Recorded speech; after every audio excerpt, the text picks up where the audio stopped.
The following podcast is a presentation of Project Entertainment Network.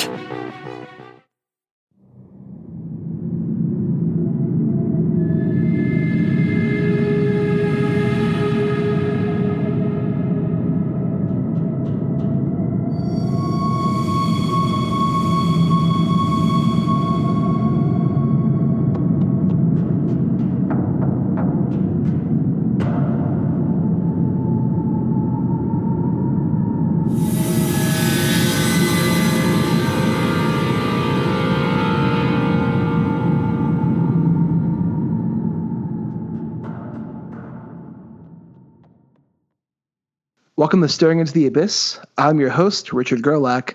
With me, as always, is Michael Patrick Hicks. Hello. Matt Brandenburg.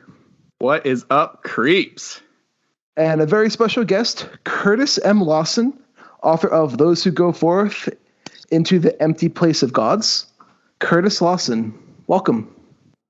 Thank you for having me, guys. This is awesome. Well, thank you for joining us. Thanks for coming on. Yeah. We'll get into the story, but I'm interested to get your opinions on this one.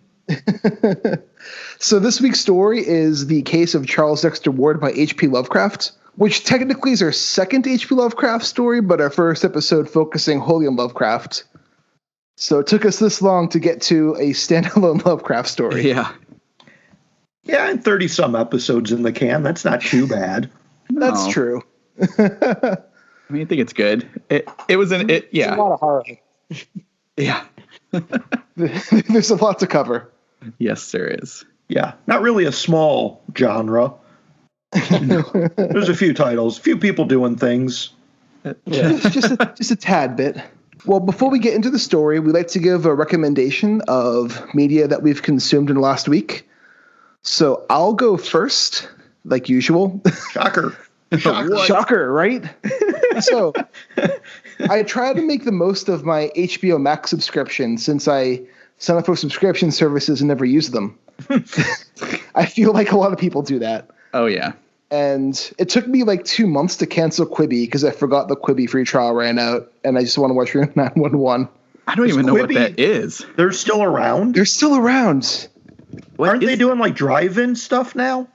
Maybe. They have a new season of Reno 911, and I'm not going to fall for that again. Is Quibi the one that's like it's all for your phone, like everything comes in like 5-minute installments? Yes. Why? Weird. I don't because understand. The guy who used to run DreamWorks thought it was a good idea. Ugh. Yeah. Let me tell you. It's not a good idea. No. But never mind. I'll talk about that later. What is a good idea is HBO Max. And they recently teamed up with a few people, including Ridley Scott, to make a new sci-fi, post-apocalyptic kind of horror show called Raised by Wolves. Yeah, and I've been wanting to check that one out. It's really fucking good. It's Ridley Scott, so I'm not surprised. Now, Ridley Scott only no. directed the first 2 episodes. Don't shit on Prometheus or you're done on the show, Matt. No. Have you seen, I can't be the only one who's seen this. He did like a movie for like American Airlines. Have you seen this commercial floating around? I've seen the commercial Airlines. a while ago. It's on TV. It's not on an airplane. I haven't watched actual TV in like 6 years. Well, Google it, and then you'll be like, "What is Ridley Scott thinking?" Are there any aliens in it? No, it's just all about flying. Like Top Gun? No, not even that. Not even that kind of flying. Disappointing. Well, in this show, it involves an alien planet. So we're back to sci-fi Ridley Scott. Nice. And it's about not airline commercial Ridley Scott. Does anyone fly American Airlines? The robots fly. Nice. It is about Well, now hold on. Are they flying robots or are they robots who fly on planes? They're flying robots. Are they in coach? Oh, no. Do they have coach on their bodies? No, it's like post-apocalyptic, man. There's no luxuries. Earth has been destroyed in the Civil War between religious fundamentalists and atheists. Oh, wow. All right. They're just going right for it, aren't they? They're going right for it. And this robot and these 2 robots were sent with embryos of humans to go to a different planet and raise them away from humanity. Oh shit! Does this tie into Death Stranding? No, it doesn't. Okay. And something happens that involves them coming into contact with humanity. And one of the robots turns out to be like this superpowered Terminator type robot whose purpose was built to like eradicate humanity. Oh, I like them already. And the robot is a mother, so it's killing all these humans to protect what it views as her children. Huh. And that's the show just takes off from there. What does it see as its children? The other robots? Other babies they're human babies that they smuggled out of Earth when they're. So it's killing other humans, but saving these humans. To protect her children. Yeah. Okay. It's wild. It's a lot of fun. Super wild. But that's my big recommendation from this last week. What about you, Mike? I feel like I have something a little less wild with Jonathan Maberry's Inc., which has no killer robots, no apocalypse, no human embryos that have to be defended from mankind who are have American Airlines mankind. In it? No. They travel by car a lot. In this, a lot of street level travel. Wait, is it a flying car, Mike? No. It's an old beater. We don't like anything up in the air. No. Fuck planes. You know what they should do is take those robots and send them back in time to take out Wilbur and Wright. Fuck Wilbur and Wright. Fuck them.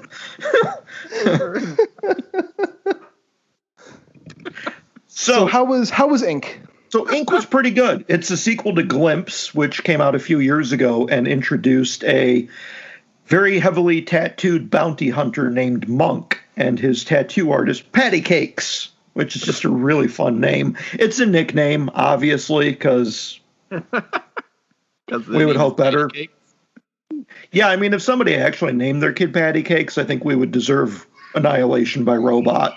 It's a good Christian name. Yes, exactly. It's very biblical. Very. You may have recalled Patty Cakes from the original introduction in the Book of Isaac. I have a question about Inc. Yes. So is it a sequel to Glimpse or a prequel to Glimpse? It follows after Glimpse. So, like, does he have anything, like, I forget the character's name. Was it, like, Dr. Nine in Glimpse? No, is there anything like that? It could very well be a standalone novel. You don't have to have read Glimpse to understand what's going on in Inc. The Dr. Nine stuff was, like, actually scary. Yeah, the Dr. Nine stuff was really sweet. I loved Glimpse. In Inc., Patty Cakes has relocated from New York to the spookiest town in America, Pine Deep, which has been... Oh, it's a crossover with his Pine Deep books, then. It is indeed. Ooh, I like that.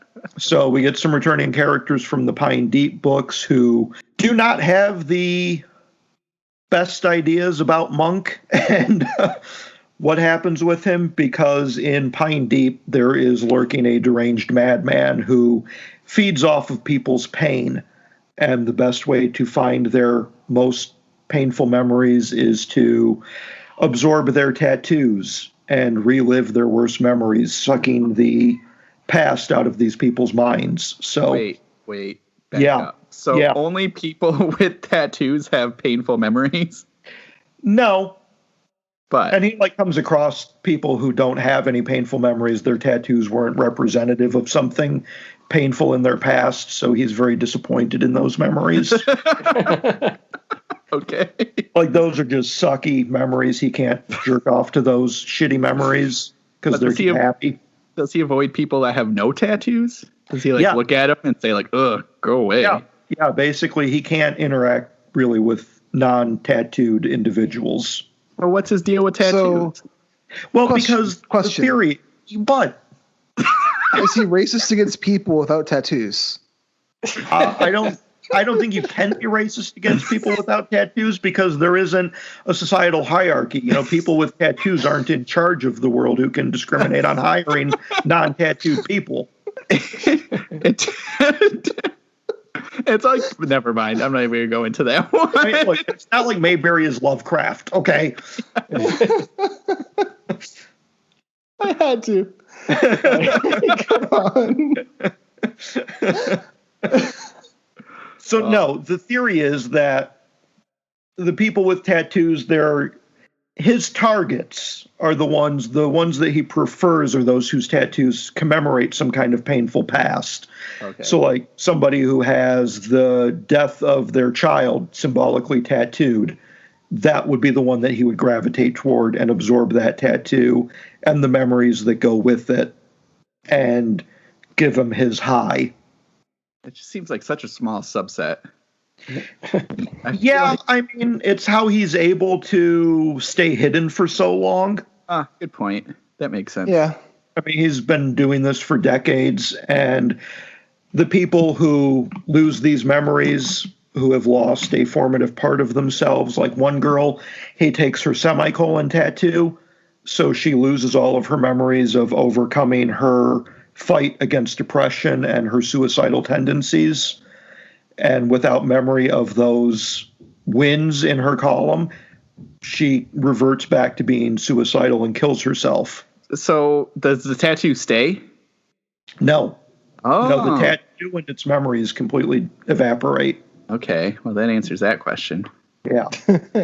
I remember when he first, I guess, he got the okay for that book before he wrote it. And he posted something asking for people if they were willing to share stories about their tattoos and what they meant. Yeah, I think he borrowed from those quite a bit. It felt like there were some real authentic stories behind these tattoos. He does reprint a poem at one point from Lisa Cantarell, if you recall her work with, I want to say she's with Clash Publishing. Yeah, I believe so. I think so. But yeah, you can tell a lot of those personal experiences and the work that he did and the people he talked to definitely informed the story and made it more realistic, I think. I think it ended up being a really intriguing premise. It does sound silly on the surface, and it's something that could very easily get bogged into like those 80s zebra kind of horror books, but this is played dark and serious. I mean, it's a very, very dark thriller.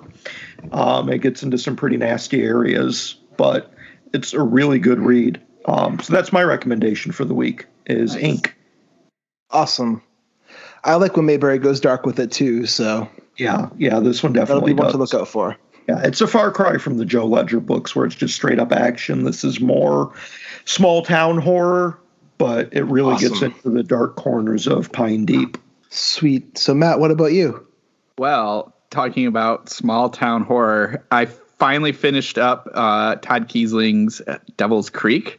Yes. I think I talked about, I started it last episode, but then it took me a little bit longer to get through it all. But I absolutely loved it.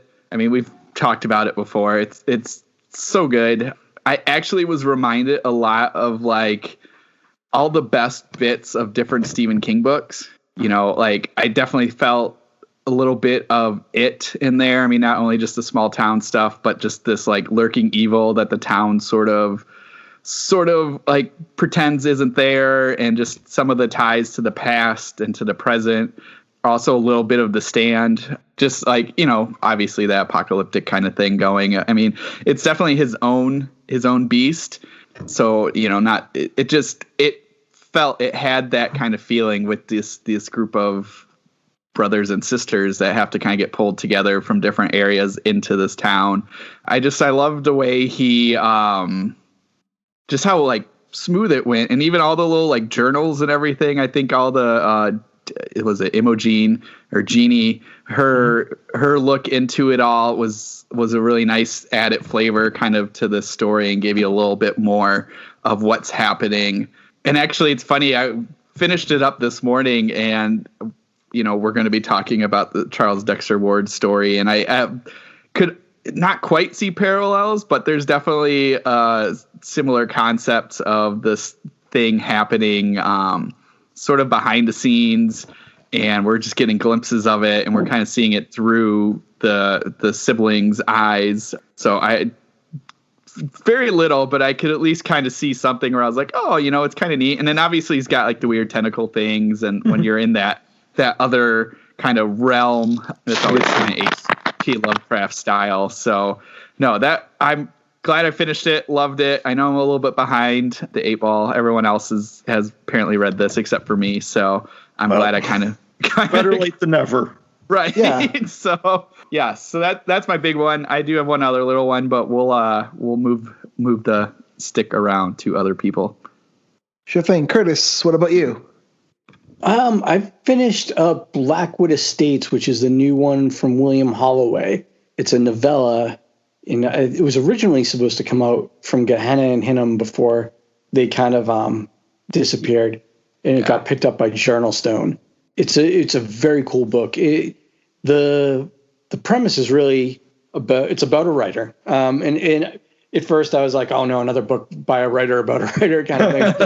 But, and I'm friends with William, so I know him a little bit. So some of the things I was able to pick up that I know, oh, this is him, But it's about this writer who he was like a C-list horror writer and decided he was going to try to make money. And he wrote a thriller, and it blew up, and he got a bunch of money, and then his life kind of changed for the worse because of it. His wife went from being this kind of like cool nerdy chick to getting like really into their money, and ends up leaving him. And they have a child, but he ends up having like severe autism, and he's unhappy with kind of himself as an artist, and all this stuff. And basically his best friend is his dog. And one day when he's out walking his dog, all the children in the neighborhood just turn murderous and start killing everyone. And this weird fog is surrounding the town, and he gets home and finds that his own son is possessed by this, this very malevolent intelligence. And, I don't want to spoil too much about it, but it's about this character and kind of the few surviving adults as they're trying to survive, but also not to harm any of the children that are possessed by these things. So it's an interesting dynamic where you're fighting these things that you can't really fight against, because, hopefully everything will go back to normal, and you don't want to kill the kids. Yeah. And it has, what I really liked about it was there's definitely a really visceral element to the horror. It's very gory at points, and but it's bound together with a sense of existential horror. It's not just gore for gore's sake. Everything is kind of tied into this deeper cosmic existentialism. And he balanced those two. He's not even balanced. He intertwined them very well. So I definitely recommend it, Blackwood Estates. That sounds really good. Yeah.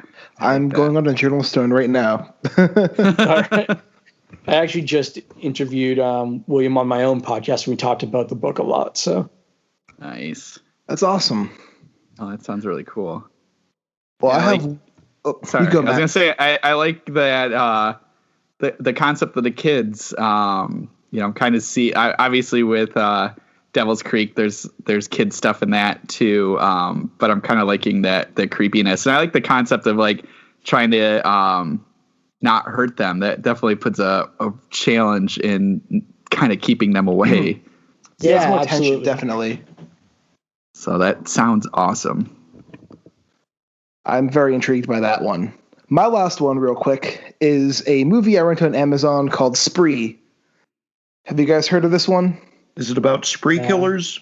Kind of. Or the candy. It stars. Yeah, I was like, it stars the actor who played Nancy's boyfriend in Stranger Things, and he plays a person who's like an internet streamer, and he wants to be like this big internet personality streamer guy, and no one watches his shit. And he's just completely awkward. No one watches his stuff. He's driving for a rideshare company that's called Spree. Sounds like this show. And he decides he wants to go viral. So what do you think he does to go viral as a rideshare driver? Oh, man. Kidnap someone. Try it naked. Close. He injects poison into water bottles. He uses a glue gun to seal the water bottle so that people can't tell it's been tampered with. And then they get poisoned while he's driving them, and he starts a killing spree on a live stream as he's driving these people around Los Angeles. All right. That is messed up. So all these people are just drinking water given to them by a cab driver? Yeah. That does. You ever take an Uber? It's pretty common in Ubers, to be honest Is with it? you. I would Yeah. not. Yeah, I wouldn't do that. I don't care. I'm not. I did rideshare for a little bit when I was running for Uber, and a good way to get tips is like having a case of water in the back seat so people can just have a water. Huh. You get good Sounds- tips that way. It seems suspicious. He's very suspicious. But yeah, so it starts off with him like poisoning people. And Matt and I being slowly, closer to Detroit, we're like, no, man, this sounds wrong. Yeah, are you crazy? and it slowly escalates. The first guy he poisons is like the guy's talking to him, and he's talking about like his online followers, and the guy's like, I'm talking to a room of 3,000 people, and they keep on talking. He's like, so how'd you get so many followers? And the guy starts spouting Nazi stuff, Oh, and he's speaking at like a white power rally, and the driver's like, yeah, so there's water in the back seat. Why don't you take a drink? how about 2? Drink 3 bottles, please. So he's like poisoned this entire case of water beforehand? Yeah, he's poisoned all the water in his car beforehand. Like how many bottles are we talking? Is it like a Costco It's size? like a 24 pack. Okay. So, but what? So, how does he expect to go viral doing this? Like, is he filming it? He's filming it and live streaming it as it's happening. Does he like make funny faces at the camera? Like, well, they're gonna drink the water. He does actually. He does. The movie's kind of like a satire about like online streamer culture and like all that stuff. It plays a lot of it for laughs. It's more of a horror comedy than it is anything else. I know it shouldn't, but this reminds me of that. Did you guys ever see that game show on Discovery? Where the Cash taxi Cab? cab? Yes, Cash Cab. Thank you. Running I Man? love Cash Cab. This is like an evil cash cab where it's like, oh, it's time to drink the water. Yeah. Like, it would have been more entertaining to watch if it was just one bottle, and then they were like, well, which bottle are they gonna grab? Oh no, the movie escalates to like him like running people over and like cleaning their blood off the car, and it's all captured on live stream cameras. And like, So Like- does anybody does he ever go to pick up somebody who has been watching this live stream and they see him like, oh, I'm not getting in your cab, man. Yeah. so this will be spoilers for anyone who wants to see the movie. Oh, What he does is there's a person who's a streamer who he used to be a babysitter for, and this person is like a huge streamer, and he's the only person watching our character's live stream as he's killing people, and he's making jokes about it because he doesn't think it's real. So then our character goes to his house and fucking kills him on live stream and takes his phone to hijack his live stream to get himself more viewers. Oh, wow. Does he kill him with the car? He kills him with a gun. Oh. He drives shoots the him in the car face. into the house. That's what I was thinking, like Lethal Weapon. You know, he just drives the car right into the house. He shoots him in the Over face. Christmas tree. Like, the only weapon he picked was the car. You can only use the car. Yeah. Car. Everything has to be vehicular homicide or nothing. He's like, the guy lives on the 3rd story. Stairs, no. Also, David Arquette's in this movie too. He's like Dodge the ram. You have your in the choice. movie. You can either dodge or get rammed. It is a really fun horror comedy. I had a lot of fun with it. And you had one more, Matt? I do. I just started up John Langwin's Langwin. Okay, it's evening time, people. John Langan's Children of the Fang. And it is, We're a few beers into the episode already. it's really good. I'm really happy to be reading that. Did just start it like a day or two ago, so I'm not too far in, but the stories are great. So stories are awesome in it. Of course, it's John Langan. Stephen Graham Jones does the intro, and it's a great intro. I mean, what else do you say? It's John Langan. Each story, like the first story is about somebody trying to break into the film industry, which after having read Silver Screams, I'm kind of used to those kinds of stories, but the way he does it is completely different. You know, it's like this giant warehouse and it's like some weird avant-garde filmmaker. And so everything is on camera and it just like goes weirder and weirder. And then it just sort of ends. And it's I mean, his style is just amazing. I know we've talked about him before, and I think everybody needs to read him. So this one just came out. The way he does everything is different than everybody else. He's so fearless in his form and how he tackles stories. It's just fantastic. I have Children of the Fang. I haven't started it yet. I pre-ordered it, but I haven't started it yet. It's pretty awesome. Yeah, it's exactly that. He just goes for it, and like his language choice, just his words and just everything in it. He's like, I'm going to go full out and do this thing. And it's my own thing. And you're just gonna have to sit and deal with it. And so again, that first story, it seems so like I've seen it before, but it's still stuck with me. And it's just so out there. So yes, Children of the Fang, definitely need to hunt that down and get it and read it. He might be my favorite living writer right now. Yeah, he's getting there on that list for me too. I mean, he's up there for me, definitely. That's it for me. So before we dive into the story, Curtis, why don't you tell our audience a little bit about yourself, and if you have any books coming out ready to promote, you may do so now. Sure. Well, my name is Curtis M. Lawson. You may do so now. I'm sorry about that. Like getting ready for the last ride. Yeah, it's like an interrogation all of a sudden. my teacher mode came on. Curtis, what are your last rites before? What's your last meal, Curtis? I'll just have some pizza, and you guys can toss me in a trash bag after. Nothing fancy. As I said, my name is Curtis M. Lawson. If you're going to Google me, use the M, or else you're going to get a blues player who is not me. And I've been writing prose fiction for about 5 years now. I did comics for almost 10 years before that, to much less success. And before that, I played in metal and punk bands. But mostly I write weird fiction, supernatural stuff. I have several novels, a novella, and a short story collection. And my newest short story collection comes out at the end of this month or early. Well, I guess this is going to go on later. So will have been out by now. Yeah. It's all stories that take place over the course of Devil's Night in 1987 in Detroit. Nice. And they're all they're loosely connected, you know. There's maybe a character shows up in another one, or an event is mentioned from an earlier story and such. It's all kind of urban, mostly supernatural horror. And that's coming out from Weird House Press, initially in a limited edition hardcover, 150 copies, all signed and numbered, with 9 interior illustrations by Luke Spooner of Carrion House.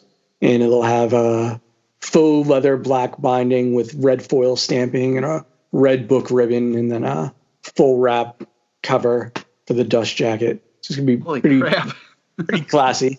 Yeah. And then by the time this goes up, hopefully there'll be an ebook and a paperback as well. Oh, that sounds amazing. It really does. That's a hell of a limited edition. Yeah.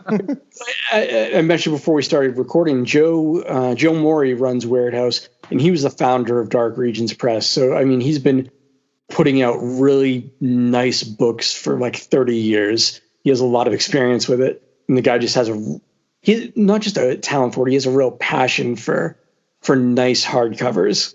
Well, cool. That sounds great. I'm looking forward to that. I mean, you had me at Devil's Night, Detroit. I was already in, but Jesus, that sounds impressive as fuck. It really does. Joe he asked me to pitch him a Halloween collection, and I said, well, you know what? How about we do Devil's Night instead? So I hadn't really seen as many people explore that. I thought it would be a little bit more interesting to write about. Oh yeah, definitely. I mean, yeah, it's a. I mean, besides The Crow, I can't really think of much else that's touched it. I was just thinking of The Crow. Like D12 and Insane Clown Posse. I don't know. Oh God, yeah. I try to forget about those guys. Never forget about D12 or ICP, man. You can hire. There's this thing called Cameo where you can hire like quote unquote celebrities to like make videos for you, and you can hire Shaggy 2 Dope. And I thought about hiring Shaggy 2 Dope to make a promo video for the book. Holy crap, that would have been amazing. I didn't know If he's cheap enough, go for it. Yeah, I don't know. It was like $100 or something stupid like that. Yeah, that's not bad. Yeah. You can hire Snoop Dogg. He's like $700. So you get your Gilbert scale. Gottfried's on there too.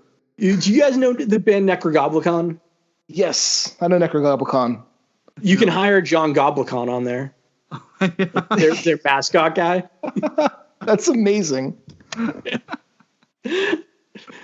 Wow. There's one guy who like dresses as Jesus, and he'll do cameos and stuff too. Oh, that sounds like an amazing thing. So yeah, that's what I have for coming up for like a book, and then I've got a new short story in the debut issue of Penumbra from Hippocampus Press. So when we were talking before you decided on the story, you had many options you were trying to think of, and you settled on the case of Charles Dexter Ward. So why this story? It was Lovecraft's my favorite writer, but when I first tried to read him, I don't know, I was maybe like 14 or so, and I think I tried to read At the Mountains of Madness, and I just couldn't. It was so dense and everything, and it was too much for me at the time. But I got into Lovecraft kind of backwards. I got into Lovecraft so I started like getting into occult stuff when I was probably like 12 or 13. And I got the Simon Necronomicon. I don't know if you guys are familiar with this, but it's like this bogus Necronomicon that was on display at some occult store in New York. And then they produced a mass market version of it. And the first half of it is all this kind of fake history. It's supposed to be about like the history of the real Necronomicon. And it goes into Crowley and all this other stuff. And I got really into that book when I was like 13 or so. And that's how I found out about Lovecraft. And then I, found out more about him through like heavy metal, through, like Metallica and then Morbid Angel. But I think it was Morbid Angel that really pushed me to try to read something from him. And like I said, I tried to read At the Mountains of Madness and I couldn't. Charles Dexter Ward was the first thing I tried to read from him that really I was able to get to and really resonated with me. And it's just one of those stories that I've gone back to over and over again. And there's a lot of themes that I'm really drawn to in it. I like the theme of this kind of dark ancestor in your past. I like the characterization of someone who feels that they're not at home in their time. They just kind of never feel like they belong, which you see with Charles Dexter Ward himself. He's this weird, bookish antiquarian who's always yearning for the past. And that's something I can personally relate to.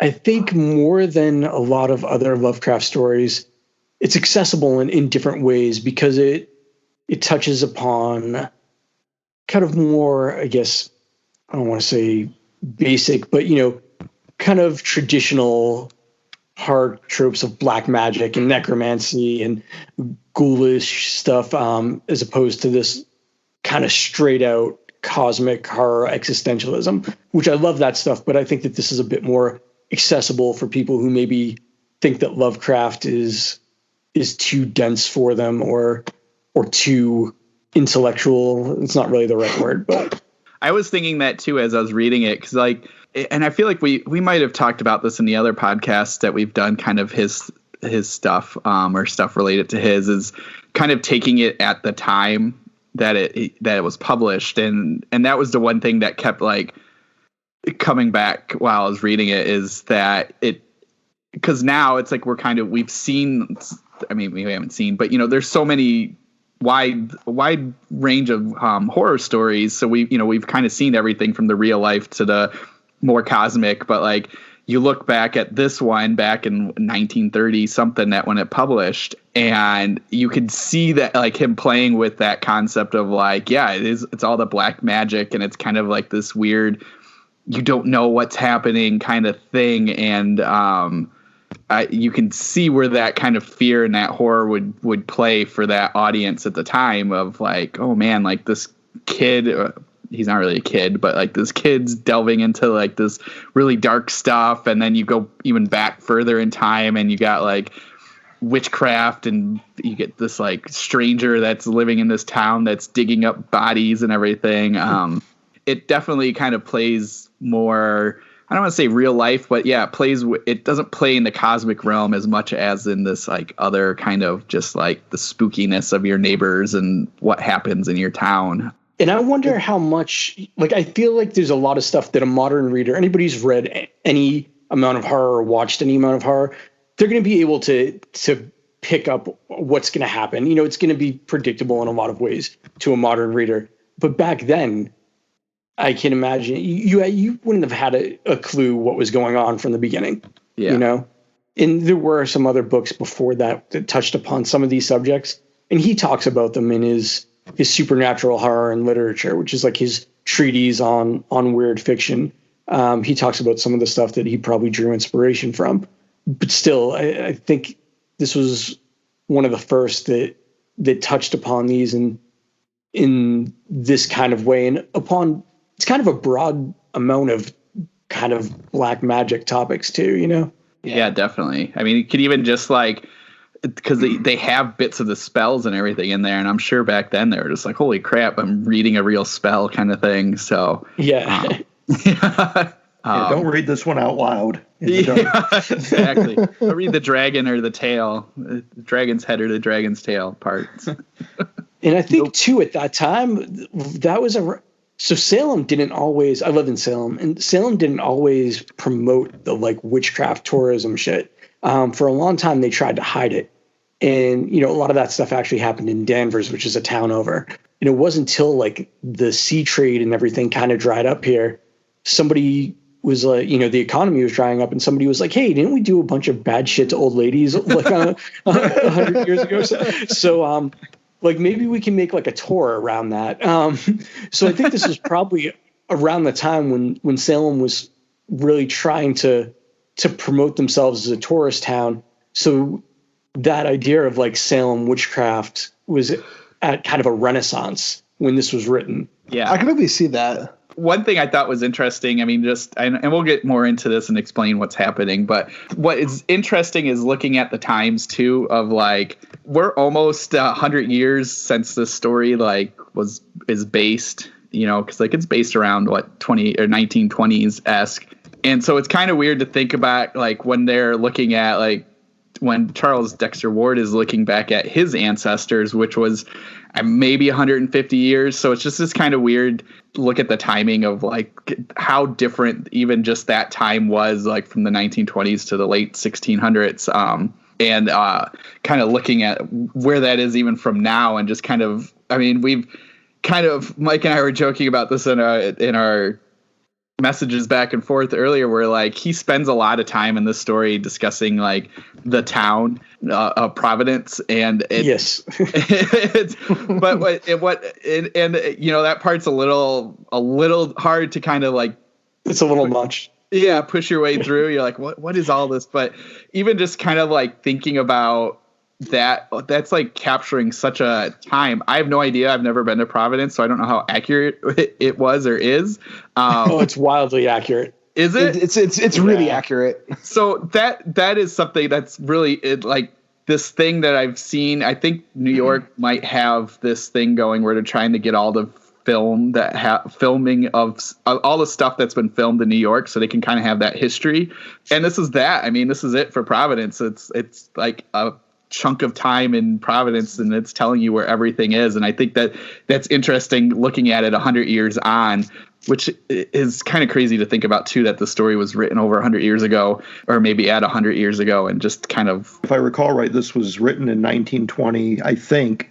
But according to the notes here, it was published posthumously in 1941. Yeah, he hated it, so they didn't publish until after he did not like this story at all. The house that I think it was based on Joseph Kerwin's house. I've been to the house that he based that off of. Oh, crazy! And it's still standing in Providence. Yeah, I met up with an author friend of mine named Joshua Rex. He just moved to Texas, but he lived in Providence. And before he moved, I took a trip there, and he took me for like a whole like Lovecraft tour of Providence. And like we went to a bunch of like the places that he talks about in his fiction. A lot of it's still there. It's a very like they've kept the history very well in that town. So yeah, I love going to Providence, personally speaking. There's one house that you can go to where there's a picture of Lovecraft standing outside there at one point, but he went there to fanboy over Poe because Poe went to this house and got into like a screaming fight with some girl he was engaged to in the street. And, so it's the same house still there. So you can go to this place where like, Edgar Allan Poe was like drunk yelling at this like poet. Like, here's where Poe passed out on opium after yelling at his girlfriend. She huffed ether to stop listening to him, and she passed. That's how the story goes. The soft wood flooring where her head hit. Yeah. The vomit stains in the sidewalk. Here's the opium pipe still laying on the ground where Poe left it. Ben Franklin just in this alley. All right, we'll get into the story, but I had one more Providence-esque question. So that farm, like, is that a suburb of Providence? I can't even pronounce it. It's like Pawtuxet or something. Yeah, that's Pawtuxet? outside of Providence. Okay. Yeah. Because I get back probably in the 1600s that it was probably like really far away because it's like all horse and carriage or running. But then like even in 1920s, I was like, man, is it just a suburb of the town? And it's just like him, taking a 5-minute Uber or spree up the street. Yeah, I don't think it's very far. I was like, I know pretty detailed on Providence, but then I was like, okay, I have no idea where this farm is. So I'm just going to imagine. One of the things that's interesting about this story for Lovecraft in terms of the geography, a lot of his stories, he has his own kind of made up geography, which is loosely based on real stuff. But this is one of the stories where, it's, when he's talking about Salem, he doesn't replace it with Arkham, it takes place in Providence, so it's just interesting to see him using these real places instead of his kind of, I guess, stand-in mythos towns.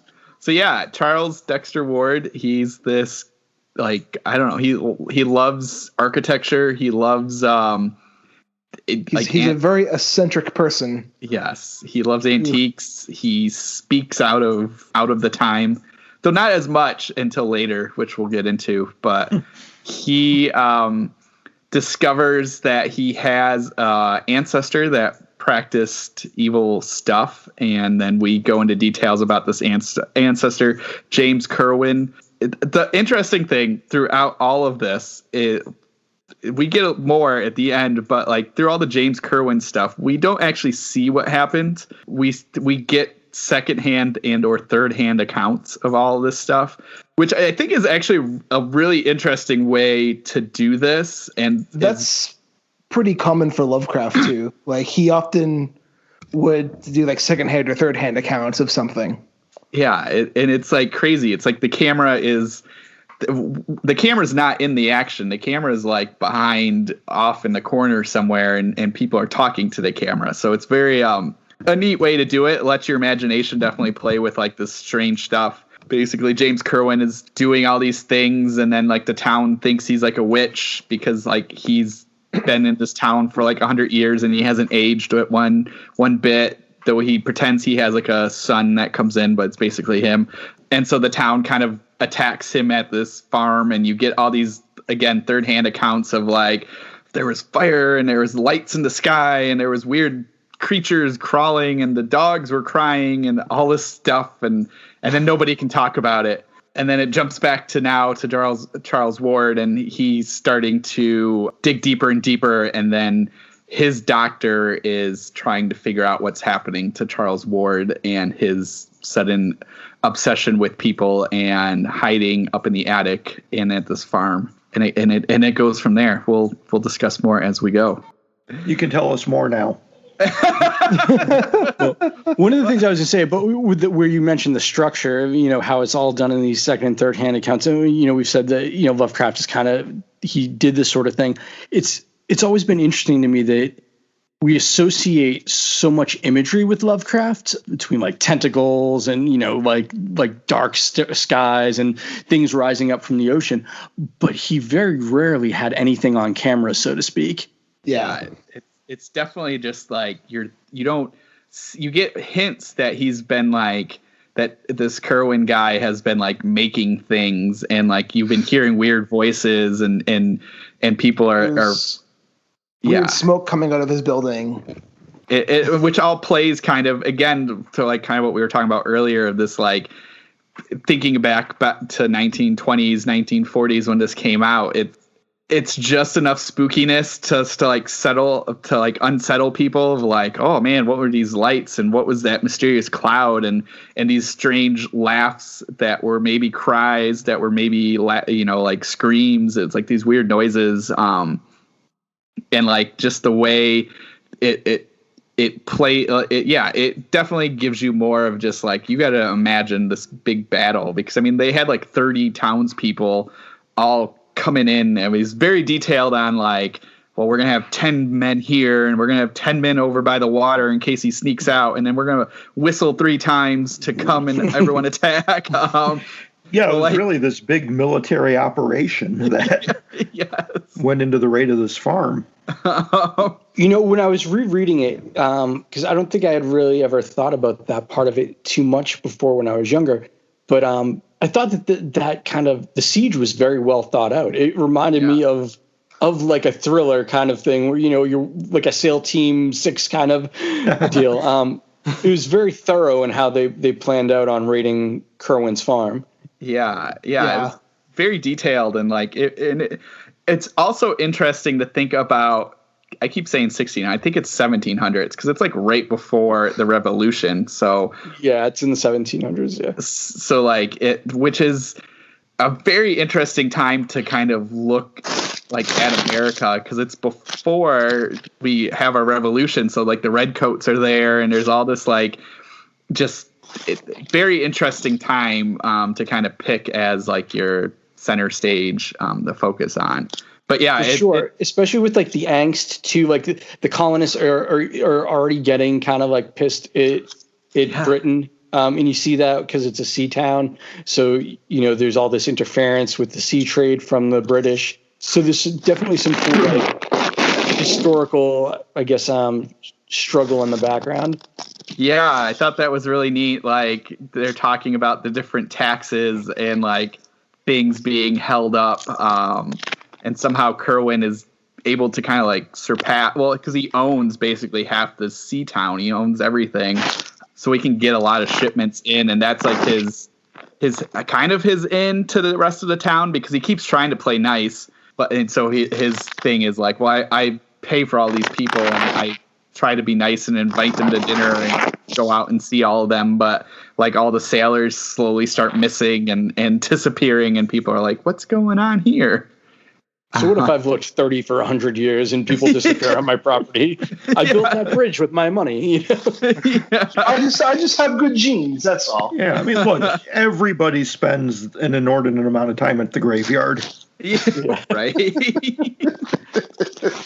So yeah, we spent a bit of chunk of time with him, and then we moved back to Charles Ward. So we're back to 1920s. What is very interesting, and like the biggest thing that I was just trying to figure out was, how is he getting all of these letters? Because he talks about finding them in people's houses. So like, I kept trying to like imagine we get where he gets because he gets portrait of Kerwin from a house, like, and he goes because he sees these people. They live kind of in the poor part of town and kind of like the black side of town in 1920s, and like so he knows the family that's in this house, and he goes in and gets this thing. Just pilfers their belongings and yeah, pretty much. He just goes in and they're just like, okay, this is cool, and he pays them, but still, I was just paying him like $5, I think. Yeah, it's something ridiculous, and he basically just takes their wall because this painting is on the wall. Yeah, the mantle and everything comes down with it. So like we see that one, but all the other ones, like because all the story with Kerwin is told through these like journals and secondhand these letters. I just couldn't. I was trying to imagine him like just knocking on people's doors and saying, "Hey, can I rifle through your stuff?" Charlie does a little bit of home invasion on the side. Steals people's old letters. It's just Charlie being Charlie. Who doesn't have letters from 100 years ago in their house? And like just lying around. They're like behind walls and everything. It's like, how did he know they were there? I couldn't determine if that was just like a thing from the 1920s. Like, oh, it's just that's what people did back then. They just went into people's house. Kept old letters. Yeah, kept old letters and gave them freely to other people. But we did have photocopies, so I guess there was that. And if they won't give you freely, well, that's what the sledgehammer is for. You just knock down the wall. Take what you need. So yeah, he gets all this stuff together, and then he quits college so he can pursue more of this occult studies, and he's up in his attic doing all this stuff that we don't see. And then I'm trying to remember, Dr. Allen shows up after his little trip to Europe, right? Or does he show up before? Okay. Yeah, he goes away for like 2 years, and he goes to basically Transylvania and these other kind of like Eastern European countries. And we only get bits and pieces of that through postcards. His doctor, Dr. Willett, is the one that's kind of transcribing this entire story. He's kind of he's the one telling us all this stuff. So he's only getting it through the letters from Charles Ward. But yeah, so we don't know much that happens there. He's just gone for a couple of years, and then he comes back. And that's when he I think pretty soon after that, he gets his friend, Dr. Allen, who wears a beard and glasses. It didn't take me too long to kind of see where that was going. Like, it was Chaplin. He's got a very, very different voice, and he wears these dark glasses and this thick beard, and his name is Dr. Allen. I was like, you could have just called him Dr. Acula, and we would have been all right. I like that the glasses, the nose, and the mustache was all one unit. It was all connected. 1920s, they didn't know about that stuff back then. Yeah. But yeah, so like then that's when he finds the house or the farm, buys the farm through his dad. His dad buys the farm for him. And yeah, then we start getting newspaper clippings of grave robbing, which I thought was really funny because it was like, well, he didn't really steal anything because it was like in this empty field, but the hole was really deep. It was just like, and he got this giant metal, basically casket that they don't call it. I can't remember. They just call it a big metal box, but they're like, oh, it was very peculiar looking. And it was like, okay, gee, I wonder what that was. That's those damn bootleggers. Yeah. Yes. Oh, those bootleggers caused Charlie a lot of trouble. I wonder if maybe going back to like that time period, if people found like pirate stuff, like pirate treasure buried in like big boxes. Yes. Yeah. I love it. Well, and so, cause like part of the mystery is, so the farm raid back in the 1700s, they do get Kerwin. They say he's dead, but they tell no one to talk about it, but they're like, he's gone. He's not going to bother anybody. And that's like a big chunk of the present time is Charles Ward is like, oh, I got to find this grave. And he's going to all these different places. I mean, I'm safe to assume that he found it, right? I mean, and why wasn't it was it not marked because they didn't want anyone to find him? Or why did they knock over the tombstone? I was trying to remember all of that. It's because they tried to erase him from history. Yeah, Okay. He's a pretty big black mark on the history of Providence, so they're trying to make it so whatever his nefarious doings can't be replicated. When Ward first even finds out about him, or when he first finds out that they're related, it mentions how the pages were glued together and the book had been renumbered. That's to right. kind of hide him, So they went to great lengths to disappear this guy from history. It's interesting too because he's finding stuff like public things. The doctor is like, well, this is when he was kind of sharing it freely and just telling everyone, oh, I'm looking into this guy and all this stuff. And then it starts turning into like him telling nobody and him whispering up in the attic and the Good weird Friday smells coming out of the attic. Yeah, weird smells and noises. All the dogs in the neighborhood going insane simultaneously. Yeah. There's a lot that happens, and trying to pick it all out, because there's like a Good Friday incident. And was that him? So the mother here, right? The Good Friday is the whole thing about the mom passing out, and then that's kind of when they send her away. Mm-hmm. Am I correct in remembering that? Okay. And the whole reason she passed out is because of the weird smells and then hearing two voices in the attic. Yeah. Yes. Yeah, Okay. Charles was reenacting one of his ancestors' conjuring spells. And that's pretty much, that's when again, spoilers for this old story. That's yeah. If you haven't read this 100-year-old story, spoilers for you. Hunt it down. We've given away a lot already. And that's when he brings Kerwin, right? I mean, that was the day that he came, because is my guess. Presumably. Presumably. Yeah, we never actually see it. I mean, part of the Lovecraft element is that there's these layers of subterfuge to the story itself. There's always layers and layers that are separating you from what is actually happening. Which I like. Again, I was talking about it. I like that way he does that, because it's even like what we're not, you would probably assume maybe nowadays we would kind of be up there in the attic and we would see him bringing about this spirit. But like, we're just getting it through the mom who's passing out from smells and from sounds. Yeah. Which is definitely more kind of unnerving, because we don't know what's happening. And even like, sorry, go on. I think that I was just to say, I think that's one of the main appeals of Lovecraft. I think he can create this tense mystery by just not showing stuff in like you said, using these layers of subterfuge. So you're never completely sure what happened, and it amps up the tension. And I think to me, that's one of the huge draws of his writing style. Yeah. Because there's just so much like we don't get to see very much of what's happening when he's in Europe, and we're only when he comes back and he buys the house, and he's got Dr. Allen, and then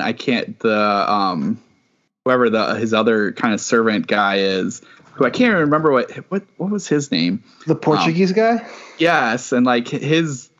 I don't really remember what his whole shtick, like his thing was that was there. I mean, no one could even talk to him. He was just like, there doing his own thing. Just like there. And that's like part of it. And like, I guess we didn't also mention at the very beginning story, when we meet Ward, he's already locked up, and like, I guess that's important. Yeah. It's like, he's locked up and then he broke out, in quotes. He broke out. We'll get to that in a second. But it's like this impossible place to break out of. Yeah. He's like, there's like these cliffs behind his cell, and there's no other way out of his cell, and blah, blah, blah.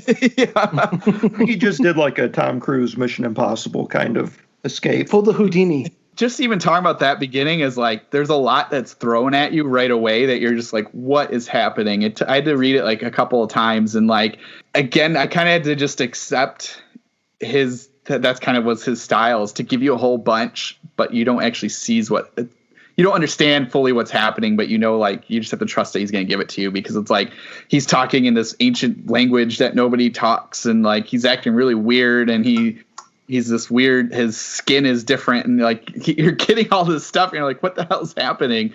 And then it's like The Wire. Yeah. There's all this shit going on, but like, you're not going to understand any of this for like 5 or 6 episodes. Yeah. It's like, then if you go back, then it'll all make sense.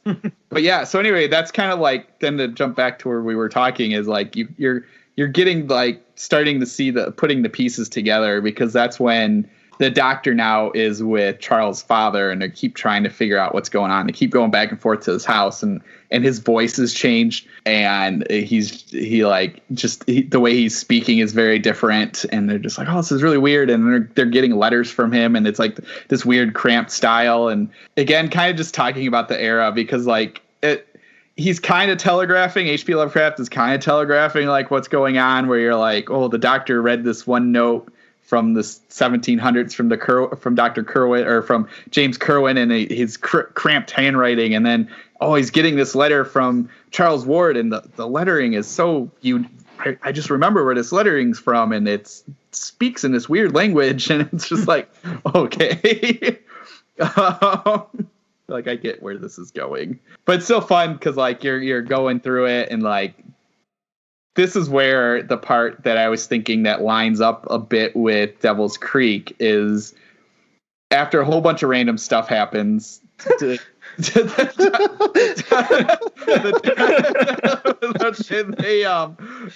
doctor goes into the house. They convinced James Kerwin. I was trying to figure out what his end game was. Charles Ward in quotes, why he was like, yeah, go ahead and lock me up. It's fine. I was like, why was he telling them to lock him up? I couldn't figure out what his end game was. Anyway, they got locked up. Then they go into his house. And they go down. The doctor's like in this basement, and the basement's like this really weird, got this like pedestal, and that's where I was like, oh man, where's the idol with the smile and the bright blue eyes? But subterranean horror element there. Yes, yeah, it's I love it, like, because they're like in his basement, and like you're expecting a lot, and they're like, oh, there's nothing. The smell is bad. It knocked out Charles's father, so they had to drop him back off. But then the doctor is fine with the smell, and he's like, oh, it's just a normal basement, except for this one weird tile that opens up. Very much a descent into hell. Yeah, this is just a normal basement. Nothing wrong here. Yeah, it's a fixer-upper opportunity. Yeah, you're like it's cool. There's just this weird sewer that goes down. There's all these screaming souls. It's cool. Yes. And yeah, that's where they find all the weird writings on the wall, and then they find the weird monster thing down in the basement that eats the flashlight. Again, like, you're just getting bits and pieces of it, and then that's what the doctor, like, does he casts a spell? Yes, he casts a spell, and he brings something up. And you don't know what it is. And then the next thing you know, he wakes up and he's got a note in his pocket. I mean, if you've ever seen Property Brothers, it's basically the same thing. They often pass out before commercial break. They wake up with strange letters in their pockets. Yeah. The house is done. And you're like, oh, perfect. Hey, we did a great job. Look at this place now. All right, time to go home. Bro. So, yes. They also, again, all that weird stuff that I talked about, they bring in the alienists, which... somebody can explain that. What are the alienists? Alienists or psychiatrists? Or psychiatrists, yeah. Why are they called alienists? That's just what they were called. Do they always work a team? Well, the alienists would like deal with people who were mentally unwell, and they were seen like outsiders or aliens in society. So they're called alienists because they studied those people. All right, Matt, write this down. I'm going to give you a name and a title. I want you to read this. Okay. Caleb Carr, C-A-R-R, the alienist. Oh, it's even named that. So yeah, that book will teach you what you need to know. It's also a really good mystery thriller. Okay. It's an awesome book.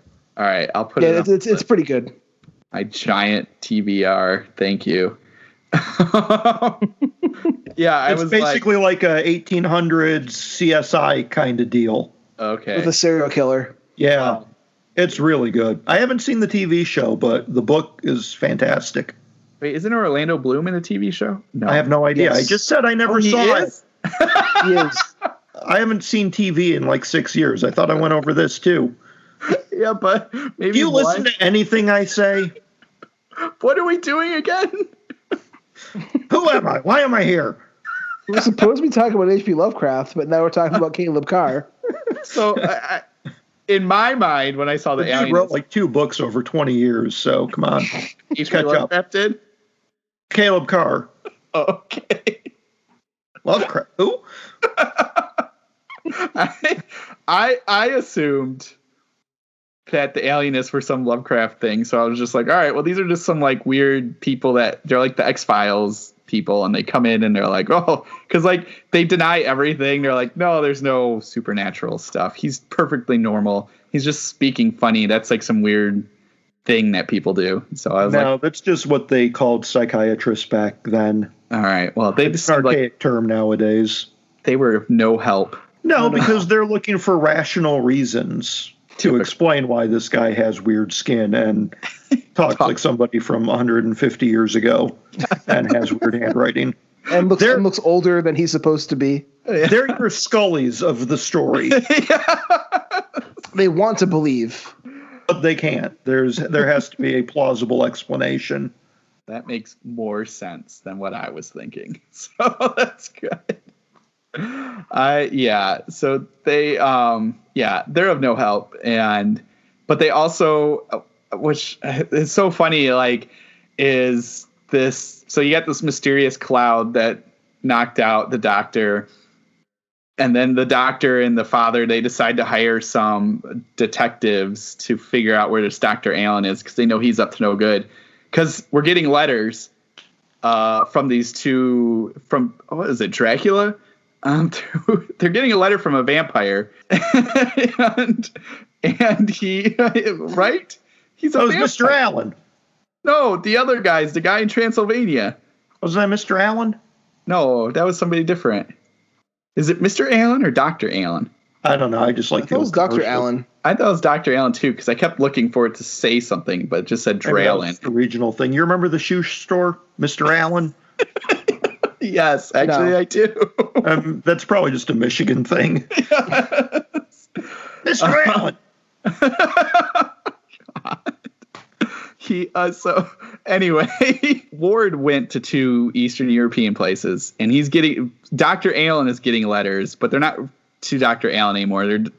They're just to Kerwin. They've like kind of shook Dr. Willett and Mr. Ward. They're not sure who Dr. Allen is quite yet, even though these letters are addressed to Dr. Kerwin.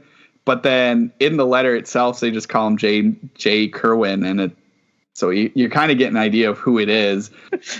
and they're talking about like lots they of give weird. You his name, so you kind of have an idea of who he have is.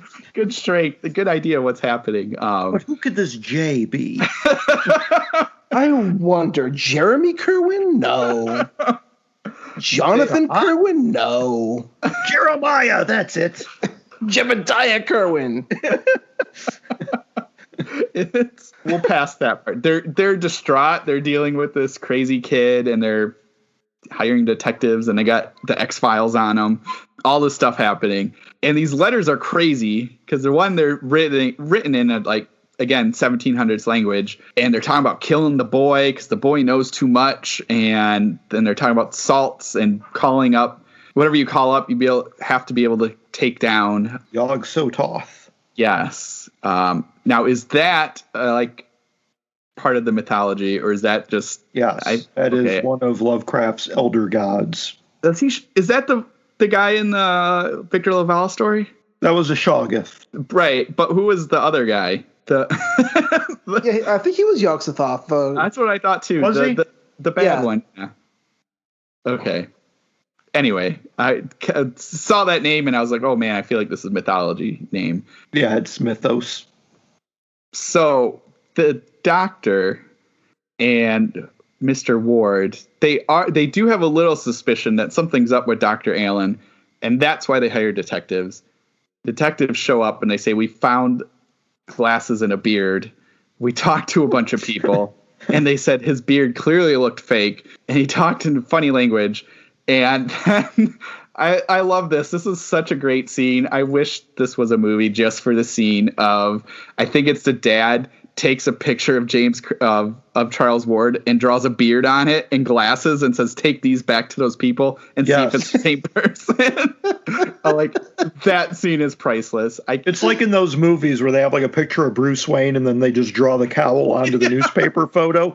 It's like, he's Batman. Unbelievable. I loved it. I thought that was perfect. I was like, this is great. I mean, that's hardcore detective work, man. Even if if he did not like this story, he had to have had some humor with that. I mean, you cannot write that with a straight face. So I could, so there's that. We're seeing a bit of his humor, and it's drawing beards on pictures, and it's great. They did adapt this as a film, and I'm wondering if that scene. Yeah. When? I'm looking it up. I listened to an audio drama last week for the story. How is that? really good actually, and they did have the beer drawing scene. Nice. Did they do so? For our listeners, the letters Whoever's still here are written in Old English. Very old English. They read them. Did they? I would like that. I was trying to read it as best I could, hoping like I knew what they were saying, but I was just like, man, I hope I'm saying this all right. So to cut you off, I found the film adaptations. The Resurrected. Yep. There is also a loose adaptation filmed by Roger Corman that stars Vincent Price. Oh, nice. Called The Haunted Palace. That was advertised as Edgar Allan Poe's Haunted Palace. What? But it's a loose adaptation of this story, apparently. Yeah, so The Resurrected is also, from the sounds of it, a pretty loose adaptation. It is set in modern day and is written by Dan O'Bannon, who was one of the original screenwriters of the film. You might have heard of it, Alien. What? The Alienist? Just the Alien. Oh, okay. Have you guys seen The Resurrected? No. Not yet. I have not. Is it good? Yeah, I haven't seen it in like 20 years, probably longer. But I remember I really loved it when I was like a teenager. And I believe that scene is in it with the beard. Oh, yeah, if I remember amazing. correctly. It was interesting. Actually, one of the things I was thinking about when I was kind of thinking about the podcast tonight, it was the way that I guess the ward is depicted in different versions of this, because in the Lovecraft story, he's this kind of like bookish, nerdy, kind of like almost like man-child, right? And then in The Resurrected, he's like a chemical engineer or something. He's a much more, I guess, serious person and less, I guess you'd see him as less of a victim, still a victim, but less of a victim as you would in the Lovecraft story. And then I started listening to a podcast that the BBC did, an adaptation that they did last year. And it's modernized, like takes place, now pretty much. And they had him as like this kind of troubled kid. Like, one of the teachers is like, I wouldn't be surprised if I turned on the news and saw that Charles Dexter Ward had been a school shooter kind of thing. So it's interesting to see how, how that kind of outsider character is portrayed in these different versions of the story. Yeah, actually, that's a really good question. Like, how do you see him? Do you see him as a victim? Do you see him as like, did he know what he was doing, or did he get in too deep? So I saw it as he got in too deep. Yeah. I don't think he realized what was happening. He was just so obsessed about the past and learning about the past that he didn't realize what would actually happen if he went through with everything. Yeah, me personally, once I started summoning shit, I would have been like, yep, that's enough. I'm done. I don't need weird elder gods coming up in my attic and stinking up the place. Yeah. I'm out. You're going to quit after raising the dead once. Yeah, I don't think I would really need a three-peat on that one. You didn't want to be anyone's boy. Boy. Yeah. Boy. Yeah, I think he didn't know what was happening. He was excited to find something, and then, partly he's at fault because he was getting all those chemicals and stuff even before he called up Kerwin. He was really excited to find that picture and then to find all the journals in the back. Though, it is interesting in most kind of like, warlock witchcraft kind of stories, it always seems like it's kind of hard to cast spells, or it takes like a lot. But in this one, man, clearly he was able to just do it. And even the doctor was just like, oh, I read these letters or read these words, and then this cloud just appeared. Yeah, there is a line in there about how they have perfected this summoning spell so that it's repeatable. So there's a certain element of kind of like the scientific progress of it. That makes more sense. This is it seems very unsafe that they just put out this random spell. Good luck. Yeah, you just get some salt, a dead guy, you say these words, boom. Well, Anyone can do have. Anyone can do it. You don't need a college education. You can do this. There is one more big spell in the story too. We haven't got to yet. Uh-oh. What one is that? Near the end with the doctor. Oh, yes. They have a witch battle. Yeah. Says, well, should we give everyone the big reveal if they haven't figured it out yet? I think it's safe. 100 years later. 2 movies, a BBC play, a book, an audio drama by the H.P. Lovecraft Historical Society. You know what? Let's do it. You take the words Dr. Allen and mix them around. No. It spells Dallin. Fucking Dallin. I wish he would have done it that way. No. Our mysterious gentleman, Dr. Allen, is Alucard. Yes, I know. I was waiting for that. Is James Kerwin, and dun dun. You know what? Throughout all of this, we haven't even talked about the picture and the fact. So, we're gonna make this big reveal, but we didn't step people up to it. The portrait. Right. We'll just step it back a little. Let's rewind. Yes. The portrait rewind sounds that they find of James Kerwin Very VHS of you.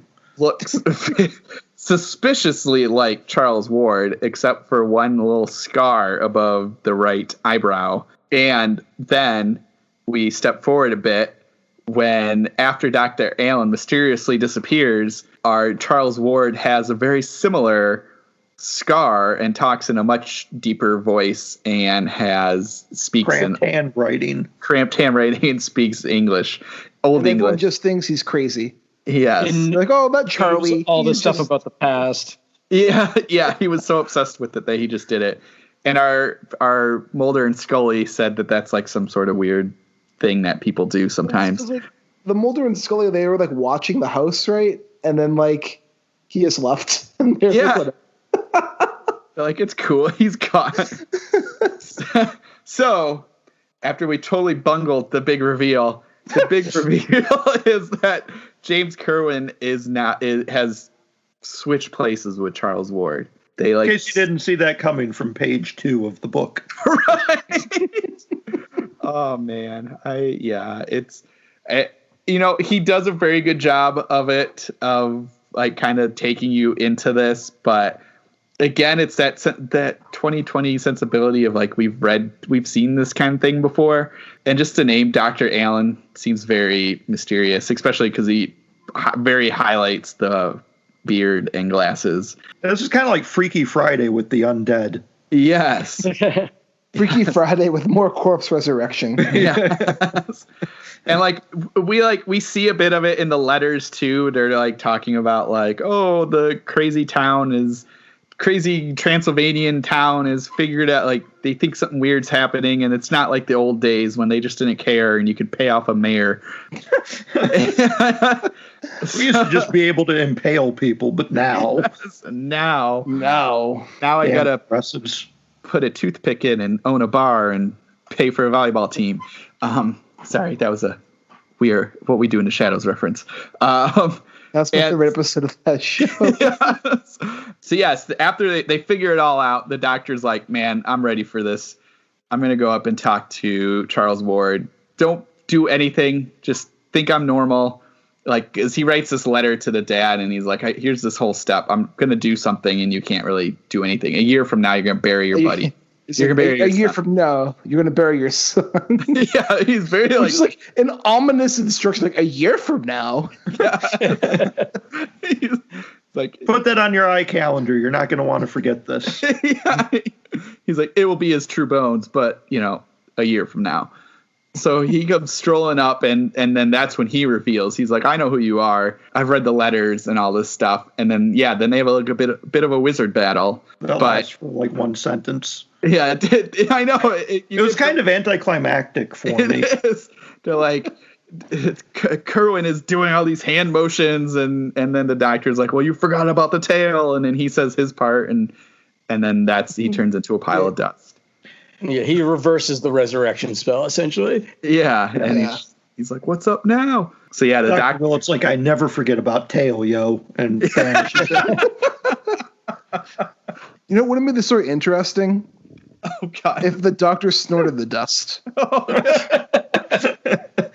Well, that could be part 2 because like the doctor knows these. Like we get it throughout the whole story that like he's got a photographic memory, even though they don't say that. But like he can see the lettering, and he's like, "Oh, I just been mumbling the words all day, and I just know them." So like he's got the spells like ingrained in his head. So like you don't know what he might. I can't remember. He doesn't die or anything, right? At the end, he goes on. I mean, he told the story. Yeah, and I think that it implies that after he kills off Kerwin, he kind of goes searching for Kerwin's other necromancer buddies to kind of kill them off. Oh man, that would be a sweet story. Which is actually a different way how they ended it in the audio drama. Oh yeah? Which I was surprised the way they ended the audio drama after reading this story. Huh. In the audio drama, it's the doctor telling this story to somebody, and it frames it as 2 doctors talking to each other. And in the very end, it reveals that our doctor is now in an insane asylum. And he's like a patient there. No one believes his story. They think it's all just madness of his mind. Oh, that's interesting. That's the way they ended the audio drama. Nice. The BBC podcast that I started listening to, it's set up actually as like a fake podcast of these 2 like investigative journalists. They kind of got away from journalism and started a podcast to like do weird stories. And it's, Charles Dexter Ward has disappeared from this mental institution, and his doctor, Dr. Willett there, went to England and murdered some woman and got arrested for it. So they're trying to figure out what happened to Charles Dexter Ward. Why did this doctor go and kill this woman? And, it's told from them kind of doing interviews with different people. And, but I liked the element where they kind of focused on Dr. Willett going and trying to kill these other necromancers and stuff, and making that kind of a focal point of the mystery. That sounds awesome. What is that one called? Yeah. I don't know. Whispers in the Darkness? Or Whisper in the Darkness? Yeah, I think that's it. That sounds amazing. I was actually looking for the H.P. Lovecraft Historical Society one you had mentioned, and I came across this instead, and I gave it a shot. And I just really liked the way it was told. I love that. Because, yeah, I mean, like, that plays so much into the way this story's written.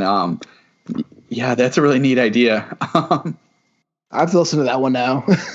Yeah, it's kind of cool. They do a lot of almost meta stuff that plays into the plot. Like the first 2 episodes start off with them being like, we don't take sponsorship, so this is all crowd-funded. So, go and back us so we can keep making episodes. And then on like the 4th episode, they get like some mysterious donation from someone. They have like enough to fund it for the rest of the year, So even like with like the sponsorship stuff, there's like plot going on. So, that's awesome. I haven't finished it yet, so we'll see. They definitely took some liberties. Like I said, they made Charles Dexter Ward himself darker, and I'm kind of torn about that. I think it plays well with modern sensibilities, but like I said, I feel like it kind of takes away the kind of victim. And he was almost clueless in a lot of ways, Yeah. And it kind of robs him of that cluelessness. But at the same point, I think it works better in the modern setting, and I think it speaks more to the time where I don't know obviously what it was like to live in the 1920s, but if you were like a weird guy, you probably just kind of kept to yourself and did your own thing. But now you're probably forced to like be part of society to some regard. So you're going to have different issues being forced to go to school and, the job force, all this stuff than you would if you were just kind of some like rich pre-colonial, some rich colonial who can just walk around and daydream in Providence. Yeah. Can't inherit daddy's shipping industry anymore. Aww.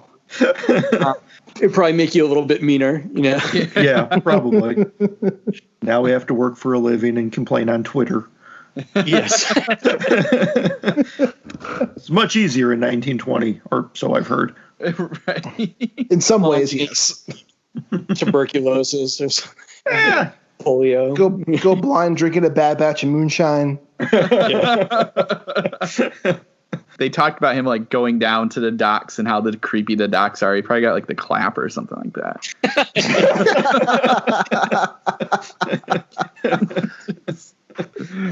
Like, yeah, like the whole town, like Secret Life of Charles Dexter Ward. Yeah, it's like the after hours special. Sneaking into houses and steal letters and getting the clap. That was. I mean, because I kind of like. I mean, I guess like I get. Yeah, where you kind of want to update him a little bit. But I do like that, like, especially after you guys kind of pointed me in that direction of how the spells are a lot easier. I like that his clueless kind of just excited that he found somebody that has like a weird past. I mean, it's interesting to kind of, I mean, you could do that today with like Ancestry and all that stuff and then just kind of like play in that area. But yeah, just to have him kind of grab these things and he had no idea. And he's just like, oh, I'll just read this book. And then, yeah, his creepy grandfather or uncle or something shows up and it's like, I'm going to be your master now. I mean, ultimately, there is a big, huge degree of complicity that he's engaging in. And I really would have liked to have gotten some of Ward's perspective on why he's doing all of these things. Yeah. It's for science or for history. Yeah, well, exactly. Was it just talk to good old Uncle Kerwin, or was he hoping to get something more nefarious out of it? Did he think it was going to do some greater good? What was his deal? What was the whole mindset behind going through all of these lengths of buying this pioneer house and hiring truckers to bring in boxes from graveyards? I always got the impression he was just kind of sucked up in the excitement of it. Yeah. And kind of basing the character is obviously kind of autobiographical of Lovecraft, who was this weird, like, antiquarian obsessed with the past. And, being kind of an outsider myself when I was younger, I always wanted something to prove that I was special, you know what I mean? So I'd latch on to like things that would make me different. Like I got into metal and dressed like a metal guy because it made me different from everybody else, and I started getting into occultism for like the same reasons. I was always looking for something that would make me feel powerful and special and stand out. And I can see a Charles Ward character kind of having those same motivations. He just wants something that's going to give him, make him special and stand out from everyone, and not necessarily understanding the ramifications of that or getting too caught up in the idea of being this kind of elite part of this secret history, Well, raising the dead and have them taking over your body will definitely set you apart. Exactly. It's a party, man. Was it him that was called up? Did the doctor call him up in that basement, or was that just something else? I think it was something else. So if you go back to the siege, there was something that came out, like something on fire with like wings or something. And I think that Kerwin tried to summon that thing during the siege and it fucking bit him in the ass. And that's the whole thing of like, don't call upon that which you can't put down. Kerwin called upon something he couldn't put down. And I think that that's what Willett summoned inadvertently. Okay. And I think, too, and I could be wrong, that there was something in there about when you're casting these kinds of spells that something else might hitch a ride with whatever you're trying to conjure. Yeah. Yes. So he might have been trying to do something entirely different, and this elder god just came along for the ride to fuck things up. During the siege, I mean, again, we're not seeing it, but it seemed like he was handling himself quite well. I mean, they talked about like the whistles and everyone coming back just horrified, and that makes sense that whatever he called kind of was what did him in, and it wasn't the siege itself. But then what I thought was interesting was when they're in the mental hospital at the end, and the doctor tells Kerwin, he's like, "Oh, I cast a spell and something showed up," and that's when Ward's like, or Kerwin's like, wait, you something actually came out, and he was like, wait, what happened? So that's what I was like trying to figure out, like, especially because it was like that really weird note that he got, and that was I guess what helped put down Kerwin. The note thing I think is weird. I think the note was just kind of weird, sloppy storytelling. I was trying to like, I was gonna put a question at the end. I was like, was that what that was, or was it just some random note that was just there? I guess I could flip through and look again, but I was trying to like figure out where that came from. No, he like wakes up after he like summons that thing, and like there's a note there.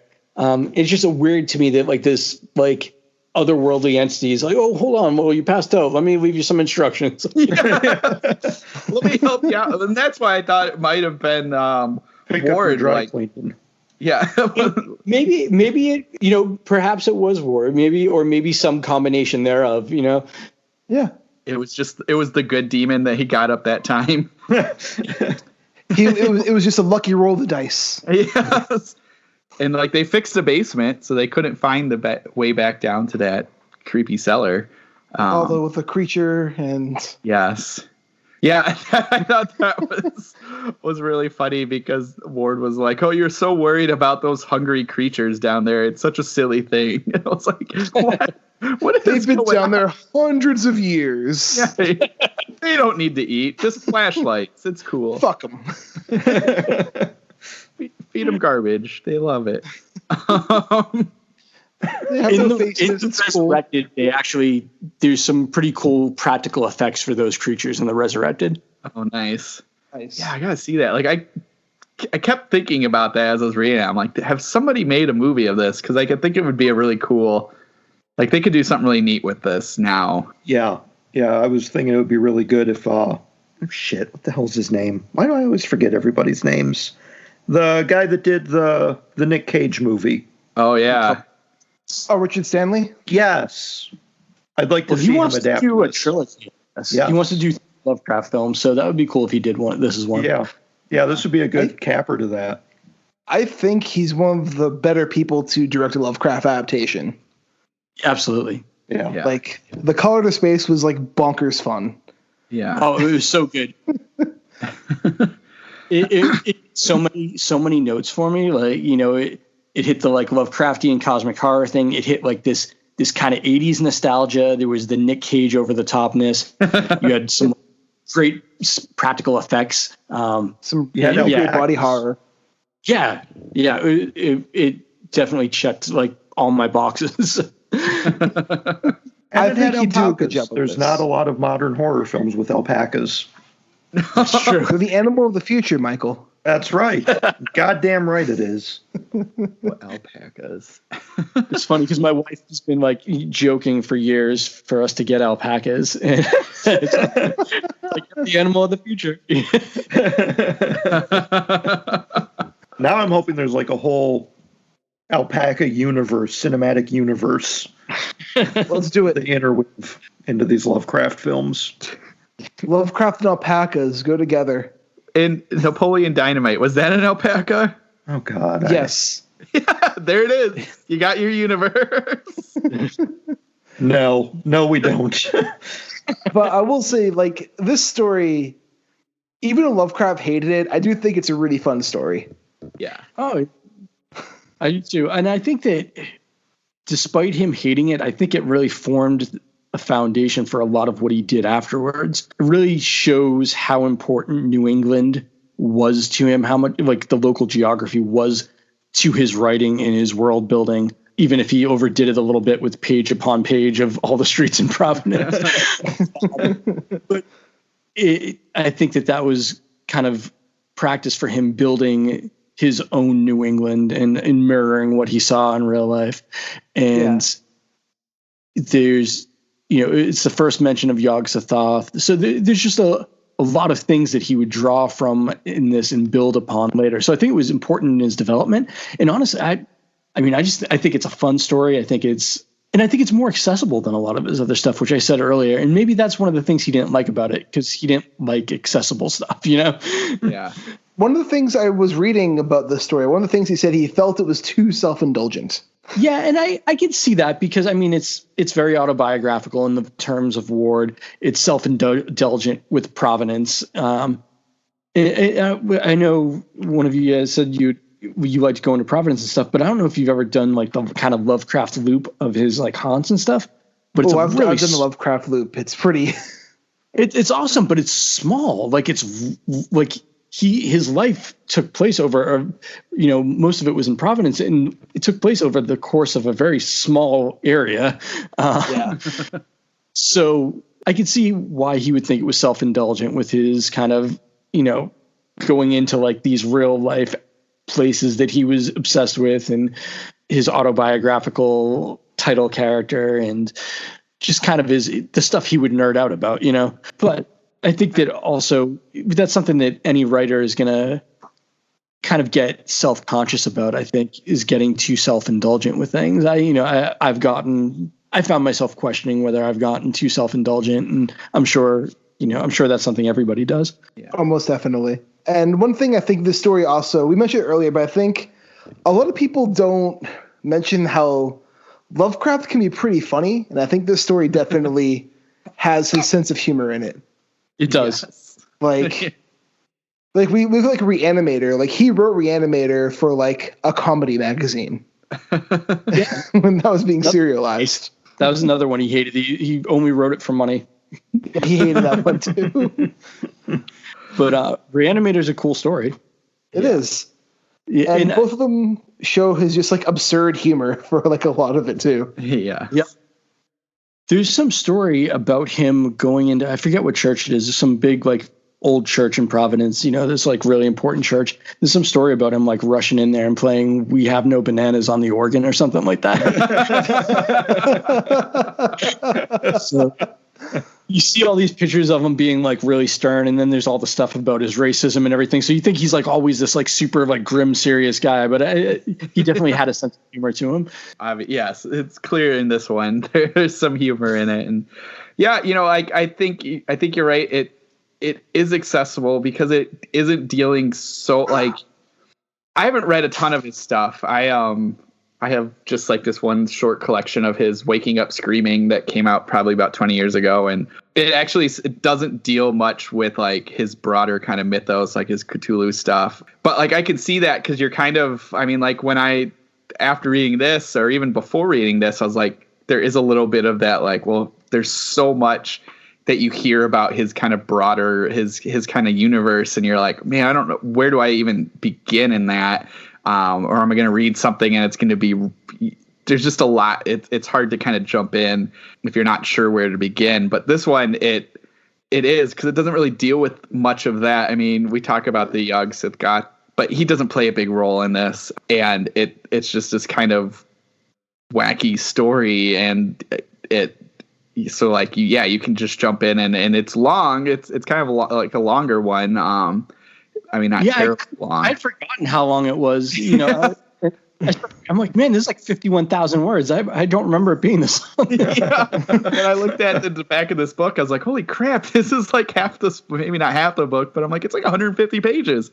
But like, it gives you a really good idea of what he's doing and kind of like his style and his tone. And I mean, like I've talked about it a lot of like that second-hand account, I think, and you guys had brought that up, that's kind of his thing. I think this one does it really well. And so you're not so lost or like, what is happening? I'm missing the action, but what you're getting in this one is just like, yeah, a lot happened, but here's all the creepiness that you don't know about, and just let that simmer for a little bit. So yeah, I think it's definitely a great one to kind of like, if you haven't read much of his stuff, is a good one to kind of jump into. So I would agree. What do you think, Michael? Would you also agree? Yeah, I mean, I have some issues with it, mostly pertaining to the street names and all that stuff. Like, it's only like 3 pages. For me, it was kind of a little too dense of a read. Like, it has a lot of spectacular ideas in it. There's a lot of it that I did appreciate.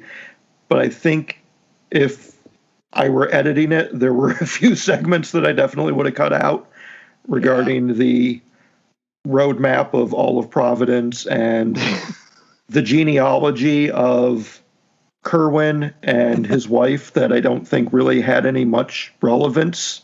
I think, he does repeat himself a couple of times. Like He does. And I'm not quite sure if that was just to kind of cement the facts he was getting, but like, especially at the end, there's like, well, we talked to this one shopkeeper and he told us this, and this other shopkeeper told us the exact same thing. So anyway, yes.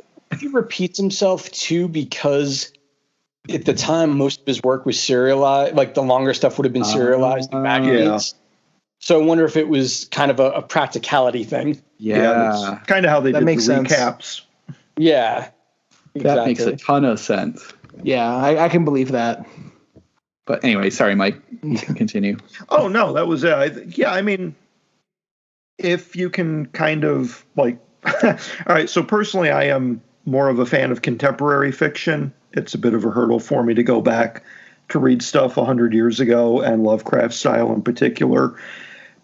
If you can get over that hurdle, if you're more accessible to it, then yeah, I'd say give it a shot. It's definitely worth reading. There's a lot of great ideas in it. There's some really effective scenes of cosmic horror that I thought were particularly evocative. The whole farmhouse raid was masterfully done. I fucking loved that whole section of the book. Like, if that had been a story just by itself, I would have been very, very, very, very happy with it. But some of the other issues that just kind of get bogged down in too much minutia for me, whereas I would have liked a little bit more of a deft editor's hand at it. That makes sense. I will say, too, even Lovecraft was running antiquated even for his time. And that was on purpose. Yeah, that was his thing, you know. Because all his influences were like older writers. Yeah, it was M.R. James and Poe and, you know. Lord Byron, I think. Yeah. So there was, you know, he definitely was, I think he looked down upon modern writing in his time, you know. Yeah, there's definitely an antiquated feel to it. I will say this, too, about the story. And I know that one of the big criticisms of Lovecraft is his characterization, which is a fair criticism because almost all his protagonists are the same, you know. Bookish guy finds something occult and supernatural and goes insane, you know. And they're all kind of him. But because this is a bigger story and there are more characters, I thought his characterization was much better in this. Not necessarily with Charles Dexter Ward himself, but with like Kerwin, in kind of even Kerwin's aloofness, where he's trying to make himself seem normal and he can't manage to do it, and he doesn't quite understand why. Even when they found out, you know, like when he brought in the mummies from Egypt and they you know, the British wouldn't let them come to port with them, and then he just started kind of mentioning how, you know, mummies have good chemical properties, just so no one think it was weird about him bringing mummies over. Just a casual conversation, like that's a normal thing to bring up. It's totally normal to import a mummy. Totally. Yeah. So I thought that he did a better job of the characterization with those sorts of characters, and even, you know, the more minor characters like the privateers and stuff that formed the raid than he did in a lot of his shorter work, where once again it's just, you know, I like books and something drove me insane. And to be fair, like, I'm not like shitting on that. Like, I eat that stuff up. Like, you give me a book about books or a guy who likes books, and I'm all in 100%. But I get why people wouldn't be. I mean, reading books is going insane is pretty much our whole show. Pretty much. Well, thank you so much for joining us tonight, Curtis. Oh, my pleasure. Thank you guys for having me. This was awesome. It was a lot of fun. And where can our listeners get in touch with you on social media? Oh, well, I have facebook.com/Curtis M. Lawson, but you can also just look up my name on Facebook. I'm more active on my personal one. On Twitter as @C_Lawson, and on Instagram, Curtis M. Lawson. And Matt, what about you? I am on Twitter at Brandenburg DM. And Mike? You can find me on Twitter at MikeH5856. And you can follow me on Twitter at Rudy53088 and our podcast at Into Staring. Please be sure to rate, review us on the platforms. It helps us out in that algorithm. We want to make sure that the abyss consumes all. And this is Richard Gerlach saying, keep staring. The Unsupervised Podcast. Who likes a good old spanking? I felt it. You need to move your lips more. Your weekly distraction from all of the stress. You gotta shoot your shot. I guarantee you these are all white children. What are you sniffing a panda ass for? I would smell it. They're so cute. We're kind of like the Seinfeld of podcasts. Not really about anything, but we're going to make you laugh and hopefully entertain you for a little while. It's called like a chicken to gangbang. It's like a... Whoa. I get tranquilized, but I'm still moving. It's like a freaking circus. I love it. Thursdays exclusively on Project Entertainment Network. This has been a presentation of the Project Entertainment Network.